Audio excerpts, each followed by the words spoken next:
భద్రాద్రి కొత్తగూడెం జిల్లా పట్నంలోని పోస్టాఫీస్ సెంటర్లో గల ఆసియాలో అతిపెద్ద చర్చిల్లో ఒకటైన సెయింట్ ఆండ్రూస్ సిఎస్ఐ చర్చిలో క్రిస్మస్ పర్వదినం సందర్భంగా పెద్ద సంఖ్యలో చేరుకున్నారు క్రిస్టియన్ సోదరులు. యేసుక్రీస్తు భక్తులు అర్ధరాత్రి నుంచి ప్రార్థన నిర్వహించారు. యేసుక్రీస్తు ఆరాధనలతో పాటలతో ఆనందంగా ప్రార్థన నిర్వహించారు. ఈ సందర్భంగా చర్చిలో యేసు బోధనలు చేశారు. మానవాళి రక్షణ కోసం, వారిని పరిశుద్ధులను చేయడం కోసం యేసుక్రీస్తు భూమి మీదకు వచ్చిన రోజుగా క్రిస్మస్ వేడుకను జరుపుకోవడం జరుగుతుందని అన్నారు. ప్రజలంతా యేసుక్రీస్తు అడుగుజాడల్లో నడవాలని, శాంతికి రూపం యేసుక్రీస్తు అని, యేసుక్రీస్తు అనుసరణీయుడని, ఆయన మార్గంలో నడుస్తూ ప్రజలంతా ప్రపంచ శాంతికి పాటుపడాలని బోధకులు సందేశాన్ని ఇచ్చారు.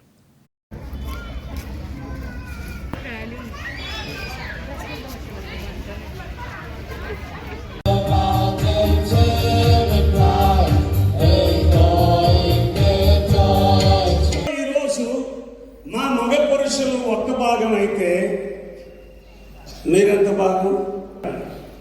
నా మదికేంటంటే కలిసి ఆనందించడానికి, ఆరాధనలో పాల్గొనడానికి మరి వారి యొక్క విలువైన సమయాన్ని వెచ్చించినందుకు మన తండ్రి గారికి ప్రత్యేకమైన కృతజ్ఞతలు ప్రేమపూర్వకంగా మరి సెయింట్ ఆండ్రూస్ కుటుంబ పక్షంలో, అలాగే నా కుటుంబ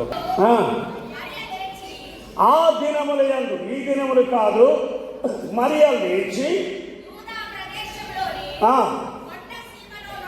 కొండ సీమలో ఉన్న ఎలిజబెత్ దగ్గరికి వెళ్ళను.